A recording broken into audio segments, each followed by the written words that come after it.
Hallo und herzlich willkommen zu einer neuen Folge vom Podcast Software Testing.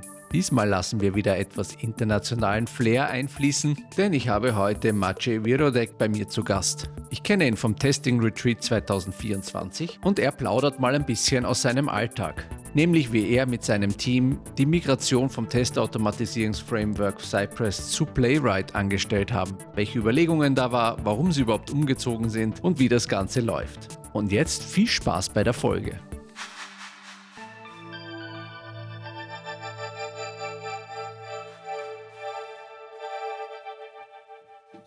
Hi Maciej, nice to have you on the show. Hi, Ricky. Nice to see you. We haven't seen in a few months now.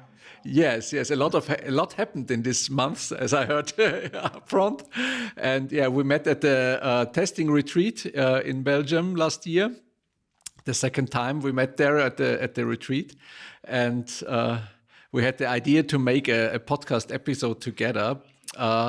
And yeah, I'm very happy that you are here, and we've chosen a very nice topic for our talk today. About test automation and your migration, your big migration you're dealing with.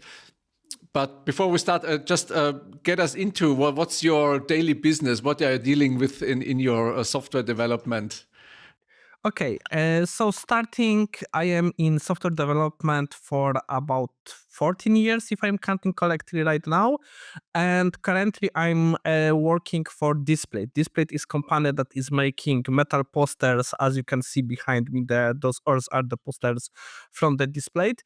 And you could think that, well, this is basically e-commerce shop. There is not much development there, but actually there is a lot connected to, since we have our own factory, there is a lot of our custom admin stuff, like managing artworks, managing the copyright, managing work with the artist. So there is a lot of custom code there, so it's not just simple e-commerce. And for part of this, as you mentioned, we had the end-to-end automatization in Cypress, and we decided to do switch on the Playwright. I can go for why we decided to switch. You can go through the whole process if you like. Yeah. Yes, I would be very interested because Cypress is a very often used tool for test automation. Why did you choose to go away? And what is your amount of test you have in Cypress? Sure. So basically, I need to start liters before I came to the Displate, because at that time there was in one of the projects, that let's say in the front end part, the part that most users are using, there were some automation in Cypress around the time that I joined the company, and there was another project, the backend stuff, not backend in the understanding of us as developers, that the servers, but backend in understanding of the business. So, the place where the customer support and others are working. And that project hadn't at that moment test automatization. And one of the first things I was there was deciding how we're gonna automate it. And what I'm now calling bad decision was I decided to go with the Cypress back then because I was new in the company. It was kind of my decision because I joined in as QA lead, but I didn't want to rogue the boat and take another framework on, one thing we have in the Cypress, another in Playwright. From the hindsight, it was kind of bad decision due to the nature of the project, because Cypress has its lots of advantages. For example, it's very fast to learn, but it has very specific DSL, domain specific language, that you have to use. It's very hard to write tests in different way than the Cypress authors want you to write. They have very opinionated way on writing tests, how the assertions should be looking, what tests should be testing, and basically lots of people are going away from that because there are 1,000 plugins and you can do everything with Cypress. But as with the plugins, the problem is keeping them up to date, keeping them comparable with the different version of Cypress. And what we were seeing is that our way of writing tests, what we wanted from our test, what we kind of needed was different than what Cypress was able to offer us. And quite often we were going not with the framework, but against the framework. So, for example, since we have, we have some third party payments, which often are of iframes, Cypress doesn't like iframes. You can work with them with proper plugin, but they are always problematic. There were also some aspects that Cypress, for example, what we needed due to the size of our web page. We, for example, needed a whole page screen. When something failed, usually you wouldn't have it on the screen because it was checking element that was under the screen. And the way how scrolling works in the Cypress, you won't always have the proper position of the screen on your error because I don't want to go into technical details too much because probably some of your fans know more than me. But basically, Cypress is properly scrolling to that place, but it doesn't mean that on the let's say error view you will have the scroll down, and that was a big problem. And if you want to set up the proper way of scrolling the page, you can set up something like full screen error. It doesn't always work. There is, maybe now it's fixed. I haven't checked it in some time because we were doing the work around a year ago. There was a known issue which back then was kind of one fix, that if you're using React with specific configuration, if you try to do full screen page, like the whole page that is very long, it will be repeating always the first view. So you will have, let's say, 7 times the header and just it. And well, it's for one is problem for us. It was problem for others. It's something that they can live with. We had some workarounds around it, but we had the workaround, and the point that kind of was for us straw that broke the camel back was the situation with the currents. I don't know how much you know with the about the how the Cypress parallelization work. Oh, tell me, please. So basically, in Selenium times, you basically were completely on, you could do everything. You had the Selenium grid, which you could self-host and you could do your own parallelizations. There were companies, and there are still like BrowserStack, SauceLab, that they were providing you your Selenium grid options. And Cypress kind of decided to make business on selling parallelization. So framework by its own, it's free to use. You can create your own plugin to do local parallelization, but kinda, and now it's much more popular. Back then, there wasn't many of such options. One of them was Sorry Cypress, done by I'm sorry, I don't remember his name, and he's gonna be mad at me because we're talking quite a lot. This is typical blanking during the interview. So Andrew, Andrew, sorry Andrew that I couldn't remember your name. So Andrew that done Sorry Cypress also had the currents. His implementation that you can buy and you can use for with their hosting, that kind of stuff. Kind of similar to the Cypress Cloud. Difference is that in the amount of users that you would need for Cypress Cloud for organization like us, it was in Cypress Cloud, it was 10 to 20 times much more expensive than using the currents. We wanted to discuss it with Cypress because basically at that time they had packages that was like, you have the number of users and number of runs. We wanted more users. We didn't have problem with number of runs, but we wanted more users, and they wanted from us to go to the much bigger packet, which had much more runs, which you couldn't use. But they weren't very flexible with negotiating that kind of situation. And that was more than basically my whole QA budget for that year. So we went with currents, and at some point Cypress was very mad at currents, calling them bad not enemies, bad competition, because let's not go into the technical details. I am on both sides. I understand the point of view of the Cypress because um, as much as it was funny for me, the fact that the library that was used by currents was called Cypress Cloud was very on the nose and kind of could infringe on the naming of Cypress. But there was a lot of bad blood there, to the point that Cypress blocked the ability to use currents. If you have the Cypress above, I think, version 13, you cannot use it with currents. And for us, going with Cypress wasn't the option with the Cypress Cloud. It was too expensive.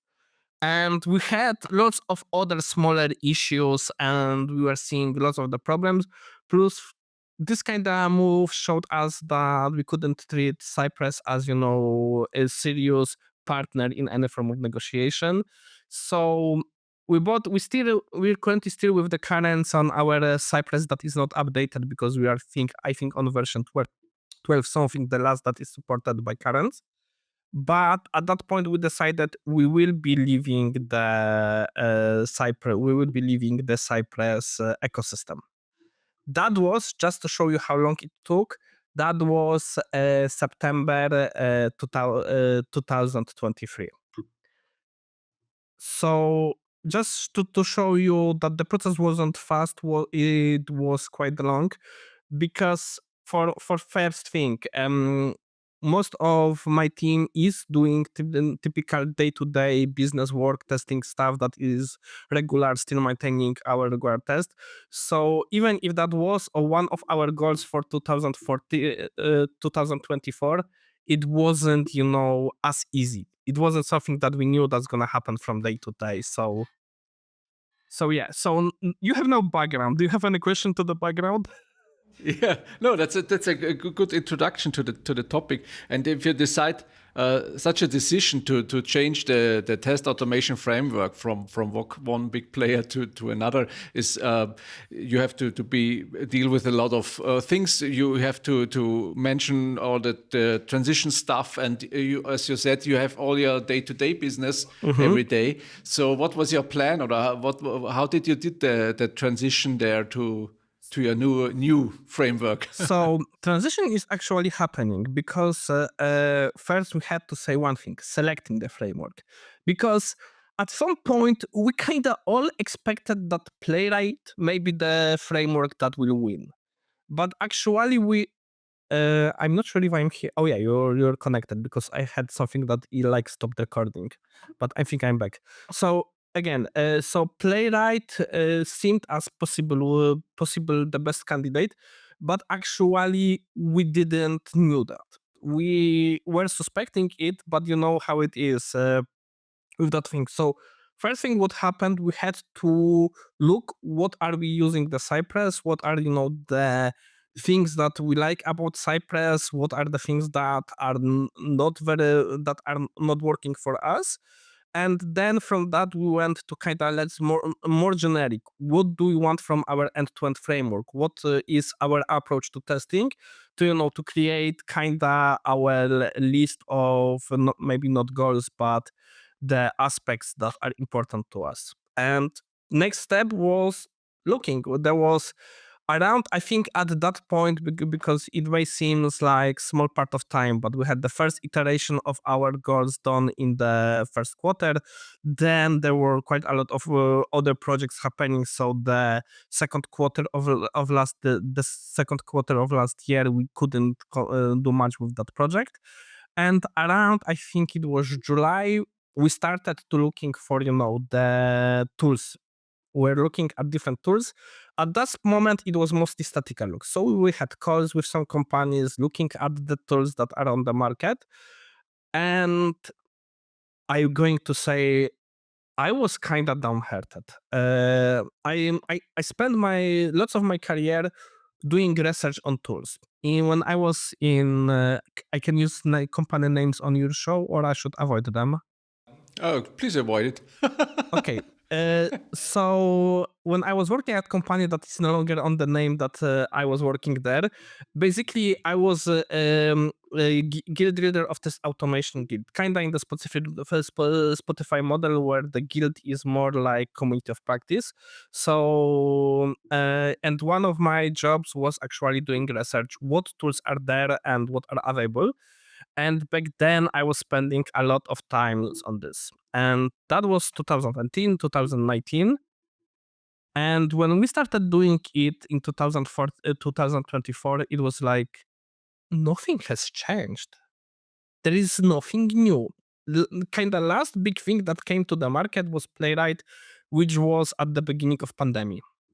And lots of things that were at that time looking like promising thing either died or changed into completely something else. And that was that kind of broke my heart because I was expecting to see such much progress. If you asked me if and I was doing such predictions 5 years ago, I was expecting that lots of tools that are record and play right now, they will be the big part of our market. That most small companies or even big companies for the fast development, they won't be doing coded development. They will be using record and play tools. Uh, there are tools like that. Yes, there is test team, there is map, there is polish back IO, but they all are very limited, and you have to have very specific needs to be able to use that kind of tools in your process. So we kind of spent some time on the research. We had big table with different aspects. We were checking which spent what. We were giving them points. Some criteria were much more point worthy, others less.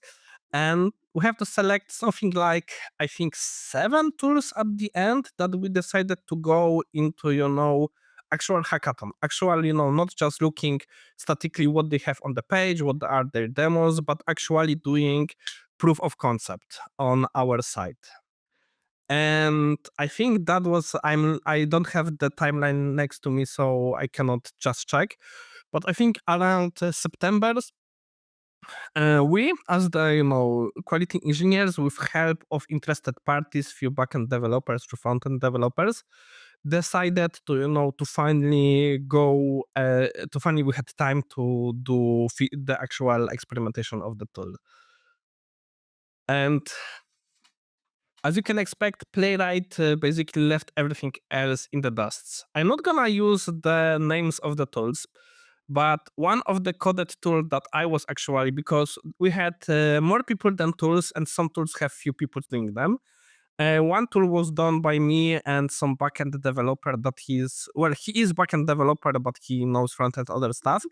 And we both couldn't set up one test. We actually spent whole day and we couldn't make an actually working test, going with the documentation and quick setup guide.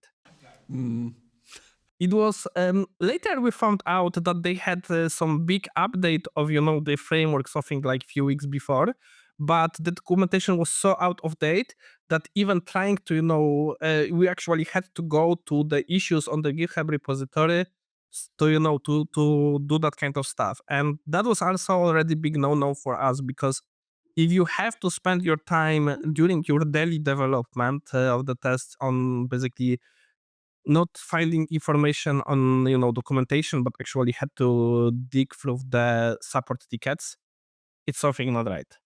But I think the most interesting case for me, I kind of mentioned it to you, I think, in November when we were on the retreat. One of developers got tool that now had some AI component for creating tests.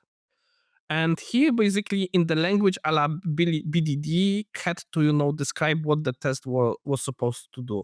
So something like go to the homepage, select this category. No, select the first product you see on the page, add product to cart, buy it. Basically, because what I forgot to mention, we had a list of, I think, 10 tests prepared to see how many tests each of us will be able to write, and to have baseline to compare, because we don't want everybody to write completely different tests. So we kind of had this one. And he's showing us, or he's calling us in the middle of the day because he's saying either I'm too stupid or I don't understand what's happening. He showed us the script. He wrote, basically he did copy paste of what we had prepared in the words for that system to write. And that tool decided to scan our page. So we are seeing the recording, how it's actually automating it. It went to the homepage, then it went to not the product. You had thousands of our products on the homepage because we have the presentation of different plates that you can buy. It went to some of our menus, went to some collection, then went to another collection, then to another collection, then to some brand page. One interesting thing what happened on the way, it managed to deal with the pop-up because some pop-up about newsletter or something else opened and it automatically closed it, going further into the site. And finally, after 6 minutes of clicking, it went on the product page, it added it, and it finally added it to cart.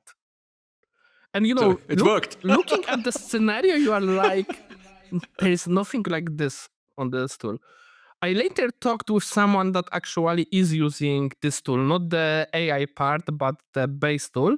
And he told me that this is something connected how they're using some AI agent like, ChatGPT. And if probably you would try it to do after hour, it would generate that test completely differently because what it's doing is first using apparently those AI to, to create the path. And if you accept that path, it writes it as, I don't remember. I think it was the Puppeteer script under the hood, but don't quote me on that. And probably if until we approve that script, if after hour we would try the large language model that is used for the generation of the test probably would generate completely different path for that. So Oh, it sounds very, very interesting hackathon you had on these days. yeah, I'm actually one thing that I wish we had done. We would record that because I see in my own eyes. I even tried to reproduce it later using that tool. I had different stories connected to that part, but I couldn't reproduce it in such funny way as it was doing it back then. Yeah. Yeah. Yeah. So it's very interesting to hear that you did such a day with all your QA guys and development guys to choose from these tools for test automation framework, because the choosing a tool is always a hard thing, and to do it with real your test cases with 10 scenarios and try it in different tools on one day is I think a very, very smart way to check if the tool fits your requirements. But what is the worst part about it? Then explain to your boss why after doing all this research you choose still the tool that is the most popular tool and was the obvious choice from the beginning. But then you have the proof, yeah. So Yes. yeah. And of course, to make it even fun, we did lots of research. We actually checked lots of different things about Playwright, and I'm going to tell also the story about how Playwright performed at that workshop, because it kind of went a very good pairing. Our developer that is currently our expert on using AI to to write code. He's even doing internal trainings for us, and he was playing with the cursor and using the also Playwright. Just now I'm blanking on the name. I think it's called Inspector for doing the record and play to record the test and it's generating your code. He actually managed to write all the 10 cases and stabilize them to be actually stable during the hackathon. Okay, great. Yeah. For comparison, only person that was able to also do the 10 tests was someone that was doing strict record and play tool. So actually, it was far away the best tool and the best results, and it was. I think in hands of different person, it wouldn't went so well because this is the kind of problem with the such small sample size. But it also was showing the potential of the Playwright. Of course, what is worth mentioning it, those tests generated back then wasn't what you would call might enabled. So if something changed, probably you would have to basically re-record the whole test again, similarly how you do it with record and play, because the code wasn't done as very might enabled. It was basically done to show it's possible. Sounds great. Yeah. Did all the guys who did this challenge with you, this hackathon, follow this decision with Playwright, or was there a hard discussion because someone wanted his tool? No, actually, there were few tools that were performing quite well, but when we were at the end of the day, we were doing demo that basically everybody was showing what they were using, what is their opinion. after seeing the playwright in action, it was quite clear that there are few good options, but nothing that will compete with playwright. Yeah. So you decided to go to Playwright, and now you have your big repository on old test cases in Cypress. And now, what was your strategy to go to the new framework? The actual strategy is I need to go little with our approach to end-to-end tests. We have something that is called, we have our full regression that is running not nightly, it's running few times a day. Basically, it's running at the start of the day, at the middle of the day, and basically at the evening, because we kind of want to get some good information what is happening during changes done by developers, because full regression has a lot of tests that if something will be broken for a few hours, in our case, those tests are not like something that will kill us. It's good for the fixing them as soon as possible, but it's not critical.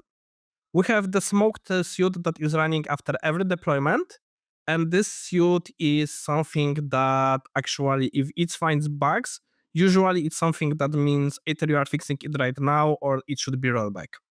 So actually the properly critical thing.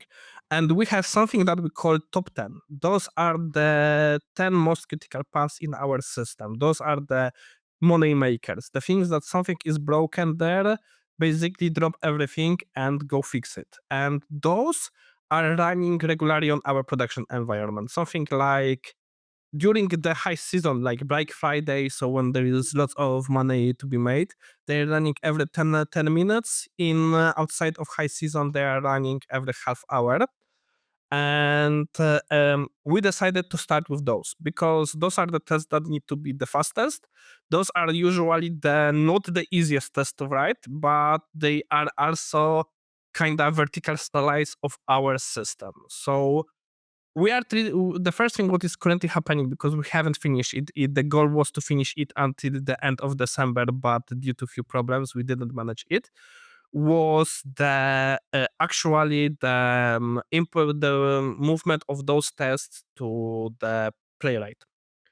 The plan was, it kind of is evolving, but move those tests, setup is it as the main tests that are running every 10 minutes. And then as the new functionality will be coming, we'll be writing that test just in Playwright. And in meantime, we will be slowly moving all the tests. So if something will be broken in Cypress, if it's a small thing like, change of locator, you will be fixing it in Cypress. But if it will be, like change of logic, the proper way is to move the test to Playwright. But we are still not at this stage because the top 10 was, I think, the last test we are moving finally this week. The week of the recording, not the week of the premiere of the episode. So, as you mentioned, we started moving it. But of course, even after doing all of the research, there were coming a lot of surprises to us.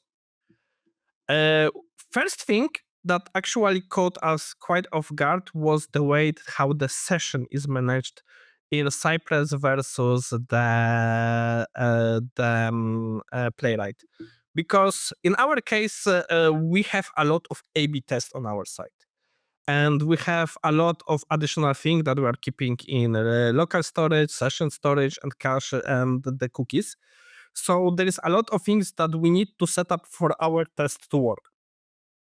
Because again, we are doing lots of testing on the production, not outside, not only the test environments, but also on production. I am big fan of the saying that I don't remember who told me that, but there is no second testing environment such close to production like production itself. Yeah.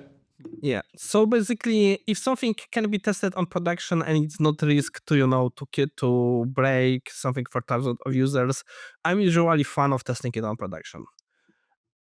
So since that we had to set up our test to actually first cut off the analytical cookies, because if we don't want to do that, this means that our test will be actually collected in analytical data. it was even a funny story. I think that I don't have that plate behind me. There was one plate for semi-popular author on our site that one of our testers very liked. So it was used in a lot of tests that we're doing. So you could imagine that daily our automation could go on that page, I think maybe 100, if not 1,000 of times. And being in the kitchen one time, I'm hearing that maybe they should go to that guy, talk about some promo because a lot of people are visiting his pages and not buying it. Because, in stats, we were showing that we were going to that plate. So again, this is old story when we were still figuring out where we should be informing, what information should be in the test to not affect our sales data and that kind of stuff. So, but now we have those information. We have those all figured out in Cypress. And now it's time to figure out in Playwright. And it starts to be fun because at some point nobody realized that, wait, but Cypress has very good ways of doing the interception of the API request because we are doing lots of things with the API request for setting copy, cookie, and that kind of stuff. Playwright also has the options for that, but actually I think the way how it was done in Cypress was basically much better because in Cypress we had I think maybe two-liner for intercepting the cookie, not the cookie, the request with the let's say authorization. It wasn't authorization, but let's say for short that it was authorization. And in case of the Playwright, actually we had to spend some time looking at the different documentation, the different suggestions, how to properly set up the way how we're handling the setup of both the requests, how to properly set up the blog hosts, because in Cypress it's easy. You have basically in a config option block host, and all those hosts are blocked. In a Playwright, as far as we know, there is option that we basically missed something.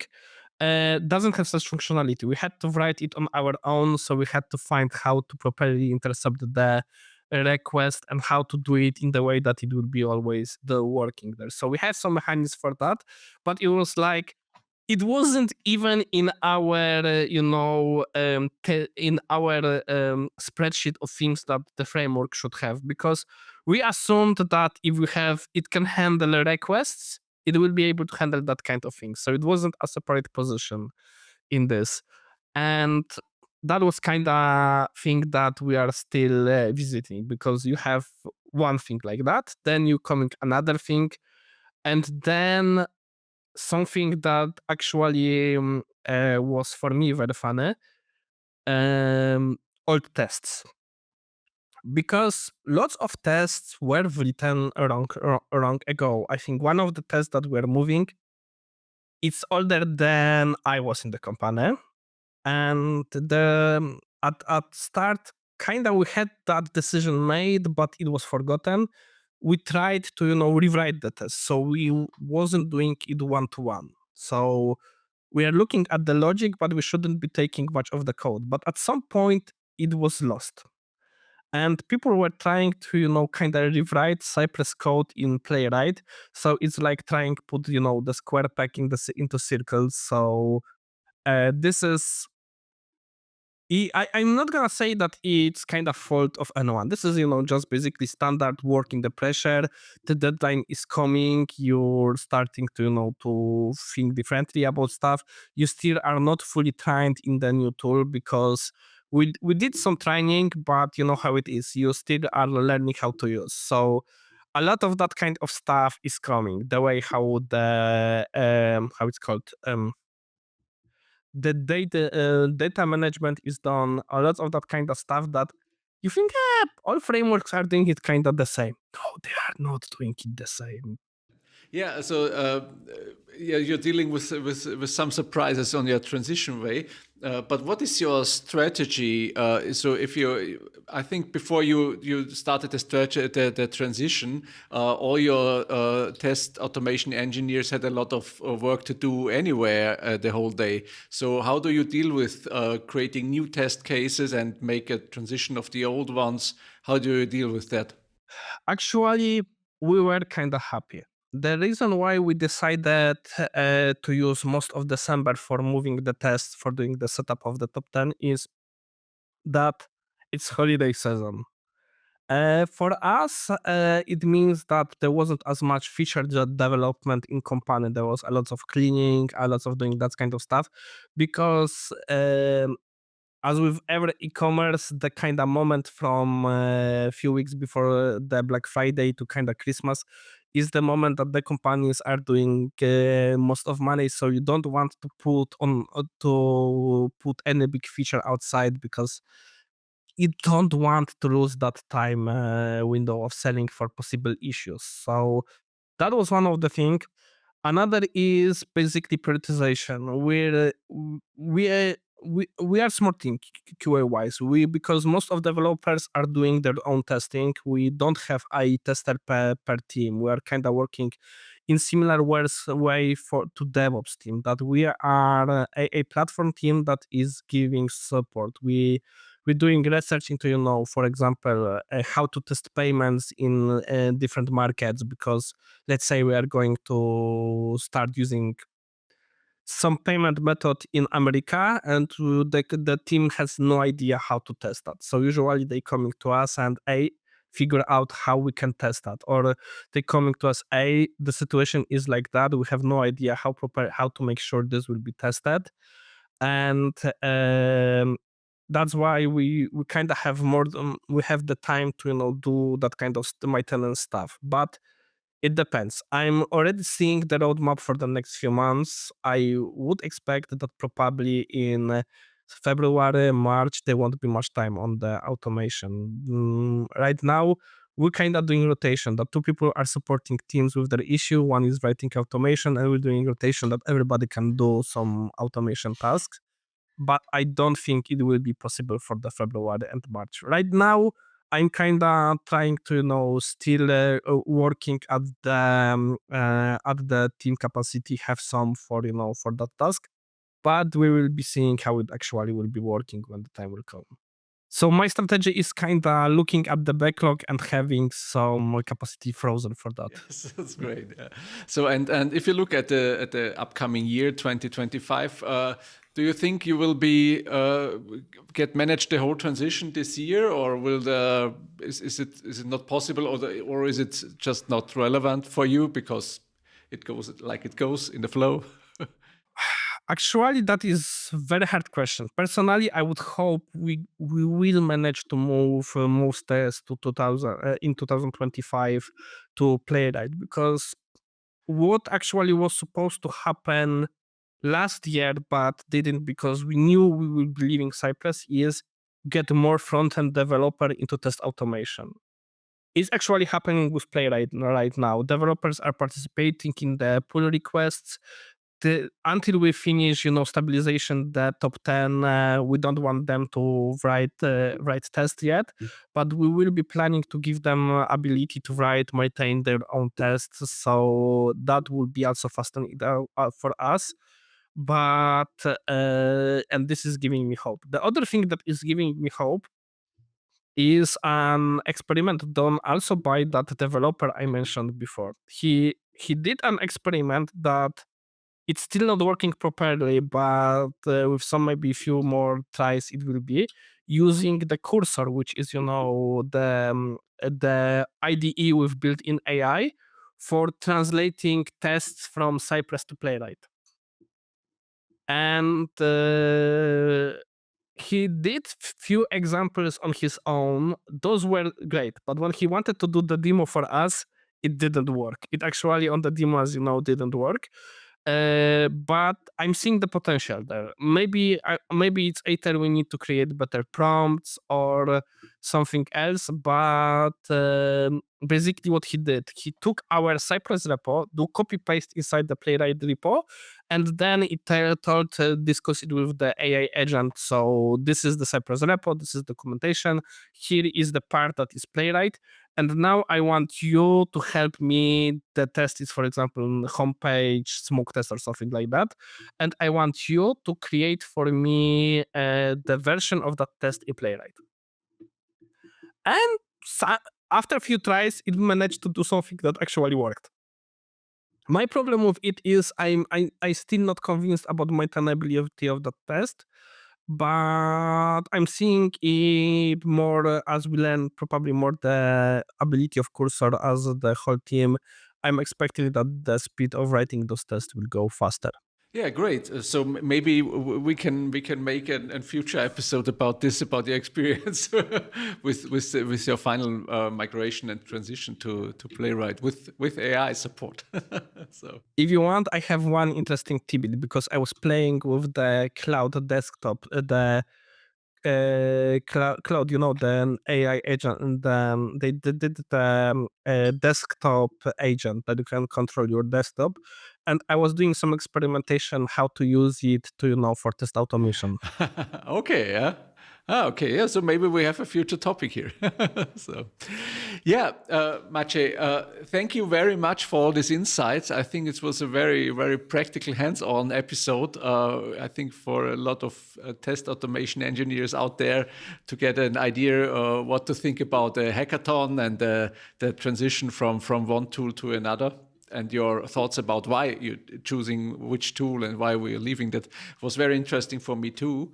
And yes, I wish you the best for the rest of your transition and for this whole year. And we will see in person in October or November, I think, again. October, I think it's October this year. It's October, okay. So a little bit up there. Yeah, I'm happy to see you then again. And thank you for joining the show. Thank you. Bye.